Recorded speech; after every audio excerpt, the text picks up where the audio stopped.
Perkenalkan, nama saya Tiara Dumi Nur Fazria dari kelas Manajemen 17C. Di sini saya akan mempresentasikan hasil kerja praktek saya yang berjudul Perhitungan Harga Pokok Penjualan pada KP Plan 1 PT Toyota Motor Manufacturing Indonesia. Di sini ada latar belakang. Kerja praktek adalah salah satu mata kuliah wajib pada program studi berupa kegiatan penempatan praktek kerja mahasiswa untuk memberi wawasan mengenai penerapan pengetahuan pada dunia usaha atau kerja. Mahasiswa mempraktekkan kemampuan dan pengetahuannya dalam menganalisis permasalahan terkait bidang ilmu program studi yang terjadi di dunia usaha atau kerja. Alasan saya memilih judul yang berhubungan dengan tempat kerja praktek. Penulis melaksanakan kerja praktek di PT Toyota Motor Manufacturing Indonesia karena perusahaan memiliki koperasi karyawan dengan perhitungan HPP yang baik di KP Plan 1. Dalam kegiatan kerja praktek, penulis mempelajari perhitungan harga pokok penjualan KP Plan 1 di koperasi PT Toyota Motor Manufacturing Karawang karena agar penulis bisa mengetahui besarnya biaya dan beban yang dikeluarkan dalam penjualan produk yang dilakukan di KP Plan 1 PT Toyota. Di sini ada gambaran umum perusahaan. Nama perusahaan PT Toyota Motor Manufacturing Indonesia, tanggal berdiri 29 Mei 1996 di Plen Karawang. Alamat kawasan industri KIC, Jalan Permata Raya Karawang Barat, Sirnabaya, Kecamatan Put Jambe Timur, Kabupaten Karawang, Jawa Barat. Jenis perusahaan manufaktur, jumlah karyawan lebih dari 6.000, produk mobil seperti Kijang Innova, Yaris, Vios, Fortuner, Sienta, Kaila. Jawaban pustaka yang pertama, manajemen menurut John Supriyanto, tahun 2018, halaman 4. Manajemen adalah seni dan ilmu perencanaan, pengorganisasian, penempatan karyawan, pemberian perintah dan pengawasan terhadap sumber daya manusia dan alam, terutama sumber daya manusia untuk mencapai tujuan yang telah ditentukan terlebih dahulu. Selanjutnya ada manajemen keuangan menurut Karyoto 2018, halaman 3. Manajemen keuangan merupakan ilmu dan seni yang mencermati dan menganalisa tentang upaya seorang manajer finansial dengan menggunakan seluruh sumber daya manusia perusahaan untuk mencari dana, mengelola dana, dan membagi dana dengan tujuan mampu memberikan laba atau welfare bagi para saham. Selanjutnya harga pokok penjualan menurut Muson tahun 2017, halaman 46. Harga pokok penjualan adalah jika kuantitas persediaan awal dan akhir sudah akurat, maka pada umumnya diasumsikan bahwa laba bersih telah ditetapkan dengan baik. Tujuan harga pokok penjualan menurut Nuh Muhammad tahun 2018, tujuan harga pokok penjualan adalah mengetahui besarnya biaya yang dikeluarkan dalam produksi barang dan jasa. Harga pokok penjualan merupakan salah satu komponen dalam laba rugi. Selanjutnya ada manfaat harga pokok penjualan menurut Mulyadi tahun 2016. Harga pokok penjualan memiliki manfaat diantaranya sebagai patokan untuk menentukan harga jual, untuk mengetahui laba yang diinginkan perusahaan. Harga jual yang lebih besar dari harga pokok penjualannya akan memperoleh laba, dan sebaliknya harga jual yang lebih rendah dari harga pokok penjualan akan mengalami kerugian. Selanjutnya cara perhitungan harga pokok penjualan menurut Prabanding Tias tahun 2017. Cara perhitungan harga pokok penjualan yaitu sebagai berikut. Harga pokok penjualan yaitu persediaan barang dikurangi persediaan akhir. Selanjutnya tujuan dan metode. Tujuan dari kerja praktek ini yaitu yang pertama, mengetahui besarnya biaya dan beban yang dikeluarkan dalam penjualan produk.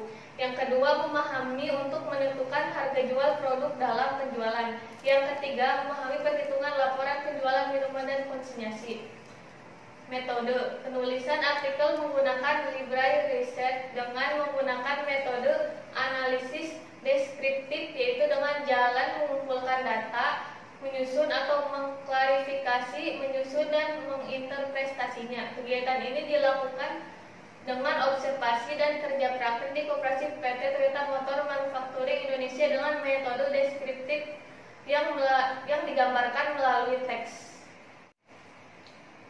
Di sini ada tugas-tugas yang dilakukan selama pelaksanaan kerja praktek. Tugas utamanya itu yang pertama, menginput stok KP penjualan minuman. Yang kedua, menghitung konsinyasi atau makanan. Yang ketiga, menghitung HPPKP.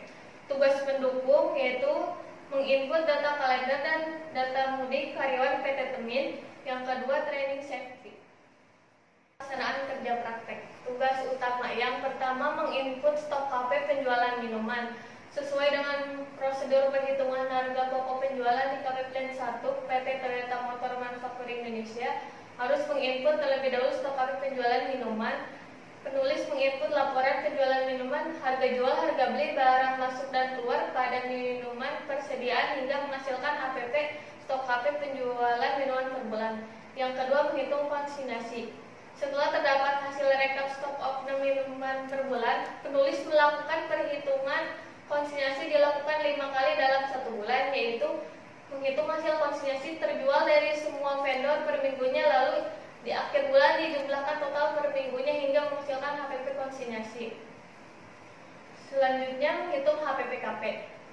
Penulis menghitung HPPKP Plan 1 pada bulan Januari 2020 dengan data hasil HPP minuman yang merupakan hasil dari perhitungan persediaan barang dan persediaan akhir 4.711.126,8 rupiah. Data hasil konsinyasi 115.479.130 rupiah, dan total beban KP seperti plastik dan lain-lain 962.400 rupiah. Maka dari itu dapat dihitung jumlah HPPKP selama bulan Januari sebesar 121.152.798 rupiah. Di sini ada foto tugas utama saya. Selanjutnya ada tugas pendukung dalam pelaksanaan kerja praktek. Yang pertama, menginput data kalender dan data mudik karyawan PT Temin Karawang. Penulis melakukan input data kalender meja, dinding, dan postcard pada setiap karyawan Toyota agar bisa terdata nama karyawan yang sudah mendapatkan kalender dan yang belum, menghindari terjadinya karyawan yang mendapatkan kalender lebih dari satu, dan melakukan input data mudik karyawan mulai dari nama, jumlah penumpang, kereta hingga tujuan. Yang kedua, melakukan training safety. Penulis mengikuti program pelatihan ISO dan K3. Di dalamnya dilaksanakan pembelajaran seputar training safety, antara lain cara berjalan yang benar di lingkungan perusahaan, menghindari tempat-tempat yang dilarang, dan table manner. Selanjutnya ada permasalahan dan solusi. Permasalahannya dalam mencari HPP ada laporan stok oknum minuman. Masalah yang terjadi pada kontrol stok dilakukan per minggu atau setiap hari Jumat. Ada data untuk pencatatan perbandingan fisik, yaitu selisih antara barang yang masuk dan keluar. Solusinya yaitu, maka hal yang harus dilakukan oleh Koperasi PT Temin yaitu dengan cara rekonsiliasi penjualan barang masuk dan keluar, dan penulis melakukan penataan barang secara strategis atau mudah dijangkau sesuai dengan lokasi penyimpanan agar saat melakukan pencatatan perbandingan fisik tidak terjadi selisih antara barang masuk dan keluar. Selanjutnya ada kesimpulan dan saran. Kesimpulan: berdasarkan pelaksanaan kerja praktek yang dilakukan di Koperasi PT Temin, penulis dapat memahami perhitungan harga pokok penjualan yang sangat penting untuk menetapkan harga jual yang tepat dan mampu bersaing. Penetapan harga ini merupakan salah satu keputusan yang penting bagi manajemen, sama halnya dengan perhitungan harga pokok penjualan pada KP Plan 1 PT Temin. Dari hasil pengamatan penulis selama melakukan kerja praktek, maka penulis dapat mengambil kesimpulan bahwa hasil perhitungan harga pokok penjualan di KP Plan 1 PT Temin pada bulan Januari cukup baik, yaitu sebesar 157.908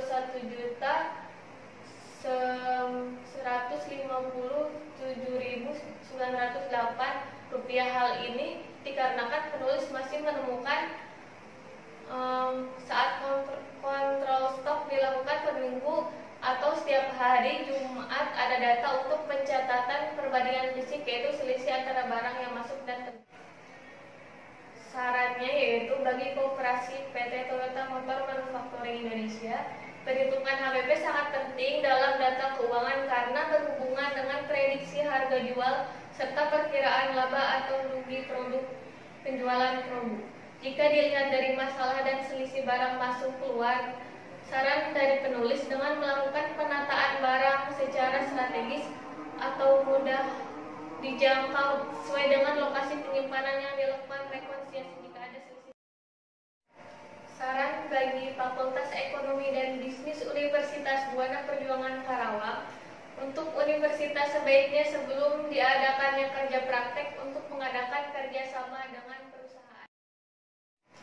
Di sini ada foto kegiatan saya saat pelaksanaan kerja praktek. Sekian pemaparan presentasi dari saya, kurang lebihnya mohon maaf. Wassalamualaikum warahmatullahi wabarakatuh.